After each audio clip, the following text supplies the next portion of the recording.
HTML attributes. HTML attributes provide additional information about HTML elements. So here we have the HTML attributes. All HTML elements can have attributes. Attributes provide additional information about elements. Attributes are always specified in the start tag. Attributes usually come in name/value pairs, like name is assigned inside double quotes value. And here we have first the href attribute. The inside angle brackets we have the letter A tag, and this defines a hyperlink. The href attribute specifies the URL of the page the link goes to. So here we have an example. In Visual Studio Code, we did this exercise in the previous video. So if you have it, you can just press Alt plus L plus O, or you can just go to the HTML file and just right click and then open with live server. So this is what we were working in the previous video. That is pretty much it. So in this example, we're gonna have this link here.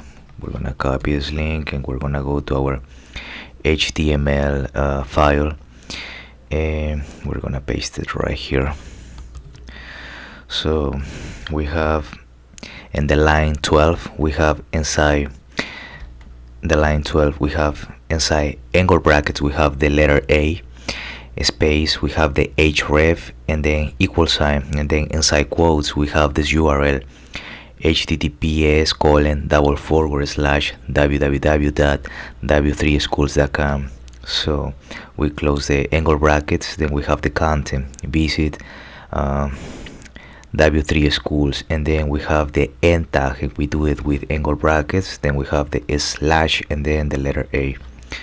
So we save it, and this is where we're gonna open it with Alt L plus O, and this is where it sends us. This is the link that is sending us. So that is how this example work. You can pretty much have this link, or you can have we can have, for example, I don't know, YouTube maybe, or Google. So we can have Google, and this is gonna send us to just Google. We save it, and now when we go to our page, I'm gonna press Alt plus L plus O, so I have the link Google. I press click, and it's sending us to this link, to this URL. So that's how it works, the href attribute. We have the source attribute, and we write it with src. Then we have inside angle brackets, we have the image, img, short for image tag. It's used to embed an image in an HTML page. The source attribute specifies the path to the image to be displayed.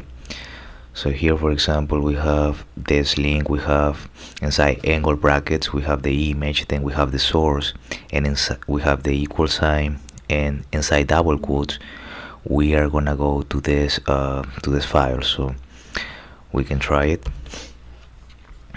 We can go to our HTML file, and I'm gonna delete this one, and I'm gonna paste this one here. And right now, if I save it, nothing is gonna happen because I don't have this img_girl.jpg in our files here in our test folder. So if I go to our link, I'm gonna open it with live server. So this is what happens. So now what I'm gonna do is, I'm gonna just save it here, and I'm gonna go to Google, and I'm gonna go to look for this image. So it's gonna be this one. I'm just gonna grab it and save it. So I'm gonna save it, and yeah, I'm gonna save it with this name, img underscore girl dot jpg. So I'm gonna save it in my folder named test. So I save it here. I go to my folder, and okay, so oh no, I didn't save it there. I had to do it again, and I'm gonna save it right now in programming. I'm gonna go to JavaScript, it's gonna go to test, and I'm gonna save it. So I'm gonna save it right here. So now it's fine. So I go to my Visual Studio Code, and now there is the file. I can click in it and I can see the image, and the name is img underscore girl dot jpg. So now when we go to our link, this is the image that we have. The image of the girl is appearing because we have that image and it's inside our folder. My folder name is test. So that is that. There are two ways to specify the URL and the source attribute. One is the absolute URL, links to an external image that is hosted on another website. For example, the source has inside double quotes, we have the whole URL, https://www.w3schools.com/images/img underscore girl.jpg, for example. So this is the link that we have. And if we go to our HTML file, so this is an absolute URL, for example, this one, because it has the whole link. In this case, https://www.google.com. so this is also an absolute URL. Notes: external images might be under copyright. If you do not get permission to use it, you may be in violation of copyright laws. In addition, you cannot control external images.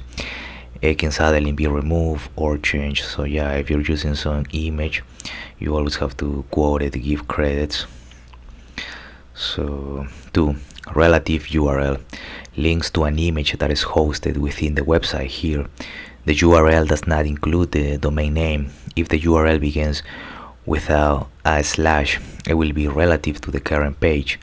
For example, source inside double quotes img underscore girl.jpg. If the URL begins with a slash, it will be relative to the domain. For example, source is equal double quotes slash images slash img underscore girl.jpg. Tip: it is almost always best to use relative URLs. They will not break if you change domain. So in this case here, for example, I'm using a relative URL, and for example, I can just, if I go here, I can just type in a slash, and here's gonna appear the name of that image that I want. For example, the img girl.jpg. So I just press enter, I save it, and if I go here, nothing is changing, so everything is fine. So yeah, as we are in the w3schools.com, and they recommend to use relative URLs. So now we're gonna see the width and height attributes. The inside angle brackets image, img short for image, tag should also contain the width and height attributes, which specify the width and height of the image in pixels. So here they give us this example, and I already have it. We already have the image source img girl, so we're gonna just grab the width and the height. So we're gonna go here to line 14. We're gonna paste it. Now the image source with img underscore girl has a width of 500 pixels and a height of 500 pixels. If we save it and we go to our website, this is what's gonna happen. But if we change, for example, the height to, I don't know, 100 to 100, and we save it, this is what's gonna happen. So the width has changed and the height has changed. So you can play around, you can put numbers. We can put 1000. Let's see what happens. So it's gonna have a width of 100 and a height of 1000. So let's see what happens. And yeah, that is pretty distorted. So we can just leave it with 100 100, I guess, for now. And yeah, that's how you do it with height. The alt attribute. The required alt attribute for the image tag specifies an alternative text for an image if the image for some reason cannot be displayed. This can be due to a slow connection or an error in the source attribute, or if the user uses a screen reader. So what we are gonna do is gonna use the alt attribute, and we're gonna go in the line 14. We're gonna paste it here. So now the image source has the source of the image girl, has a width of 100, a height of 100 pixels, and also has an alt attribute, girl with a jacket. So if I save it, pretty much nothing is gonna happen because the image is working fine. So, but what will happen if, I don't know, if instead of girl I mess up and just put girls? I change the names and I save it. So that is wrong, because the name of the file is img_girl, not girls. So if I go here, you can see you cannot see the image, but now you can read the text girl with a jacket, and that is the reason we use the alt attribute. If you cannot see the image, you at least can read what the image is all about, what is the meaning of this image. So that is that for that example. The style attribute. The style attribute is used to add styles to an element such as color, font, size, and more. So we're gonna grab this example, and again we open angle brackets, we use the P for paragraph, then we have the style $, inside double quotes we have the color, colon, and then we're gonna choose red. We close the angle brackets and we're gonna put some content. So the content here is, this is a red paragraph. We end this content, and then we have an end tag, and since we started with P, we're gonna end up with /P, and P is for paragraph. So we can go below in line number 16. We can save it, and I'm gonna go back to girl. And in this case, they're using a semicolon at the end. You can omit it if you want. So I'm gonna omit it. And like I said, we are here in number 16. This is a paragraph and the color is red, for example, but let's say I change it, so it lets me choose some other color. If I don't know, aqua maybe. So just press enter, I save it, and I'm gonna go to here, and as you can see, this is this is not a red paragraph, so we're gonna change it to red. So you press, what is red? Okay, this is red, so we save it, and here this is a red paragraph. So that is how it works, the style. Okay, so that is that for the style attribute. So just typing style $, then you use color. We have the length attribute. You should always include the length attribute inside the HTML tag to declare the language of the website page. This is meant to assist search engines and browsers. The following example specifies English as the language. So this is the language. We use the $. Inside of the double quotes, we're gonna have EM for English. And as we can see here in line number 2, we have the same. The language is inside double quotes EN, that is short for English. That is pretty much it. So country codes can also be added to the language code and the len attribute. So the first two characters define the language of the HTML page, and the last two characters define the country. The following example specifies English as the language and United States as the country. So in order to specify, this is English, but to specify that the US is the country, you just put after EN, after English, hyphen, and then capital letters US. Then you save it. And pretty much this is telling you that the country is the United States. So that is that. We have the title attribute. The title attribute defines some extra information about an element. The value of the title attribute will be displayed as a tooltip when you mouse over the element. So we're gonna grab this example and we're gonna paste it. The number. Okay, it's gonna be line number 18. In line number 18 we have the inside angle brackets, we have the paragraph P, we have the title, and this assigned to inside double quotes I am a tooltip. So we close the bracket, so we close the angle brackets, and then the content is gonna be, this is a paragraph, so the end tag name is gonna be inside angle brackets /p.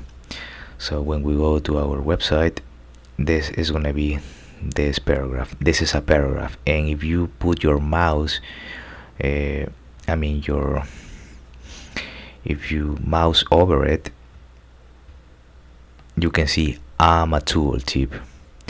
So again, the value of the title attribute will be displayed as a tooltip when you mouse over the element. So for example, you can mouse over the element, or you can just, for example, I kind of like I am, okay, I am a tooltip, so I put it here and I'm mousing over it, I'm a tooltip. So that's how it works. What else do we have here? And then W3 schools give you some suggestions. Always use lowercase attributes. The HTML standard does not require lowercase attribute names. The title attributes and all other attributes can be written with uppercase or lowercase, like title or title. Like you can see here is lowercase and this one is uppercase. However, W3C recommends lowercase attributes in HTML and demands lowercase attributes for stricter document types like XHTML. So feel free to use whatever you like, but this is a recommendation of them.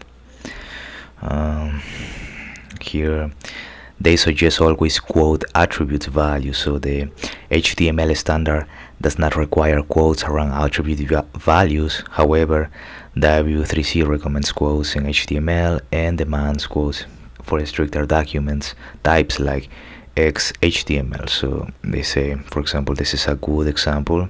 You have inside angle brackets the A tag, then you have the href, the equal sign, and then they use double quotes, and inside of the double quotes you have the whole URL, https://www.w3schools.com/html/, and then you have a content, visit our HTML tutorial, and then you close the tag. And pretty much they are both the same, with the difference that this one is not inside double quotes. So they always recommend to put this URL link inside double quotes. Sometimes you have to use quotes. This example will not display the title attribute correctly because it contains a space. So they should have they should be inside double quotes, and you can play around. You can click here and see what happens. For example,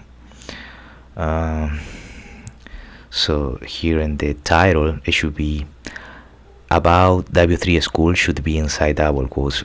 If I go here and just mouse over it, I can only read about. But if instead I put double quotes, I put it inside double quotes and I run it. And if I mouse over it, now it's gonna be about W3 schools. So that's how it works. That's why it's important to put it inside double quotes. So single or double quotes. Double quotes around attribute values are the most common in HTML, but single quotes can also be used in some situations. When the attribute value itself contains double quotes, it is necessary to use single quotes. So here in this example we have a paragraph. The title is gonna be inside single quotes John, and now we're gonna put inside double quotes shotgun, that is like a nickname, and then we're gonna just put Nelson. So we have John shotgun Nelson. So we're gonna use single quotes, and then we're gonna use double quotes inside single quotes to kind of emphasize this nickname. Or vice versa, you have the paragraph, you have the title, and now inside double quotes you have John, and now the nickname is gonna be inside single quotes shotgun Nelson. And you can try it. For example, you have here, and okay, so move your mouse over the paragraphs below to see the effect. So John with double quotes. If I mouse over it, you see John, and then inside double quotes shotgun Nelson. So as to emphasize the nickname shotgun, that is using this example, starting with single quotes and then putting the nickname inside double quotes. So in the second example is going to be this one. We start with double quotes and we put the nickname inside single quotes, and when I mouse over it, yeah, I'm gonna get John, and inside single quotes shotgun Nelson. So that is when it comes in handy to use double quotes or single quotes. And yeah, I mean, you have the chapter summary. All HTML elements can have attributes. The href attribute of inside angle brackets A specifies the URL of the page the link goes to. We have the source attribute of the image, specifies the path to the image to be displayed. We have the width and the height attributes of the image, provide size information for images. We have the alt attribute of the image, provides an alternative text for an image. We have the style attribute, is used to add styles to an element such as color, font, size, and more. We have the language attribute of the HTML tag, declares the language of the web page. And finally we have the title attribute that defines some extra information about an element.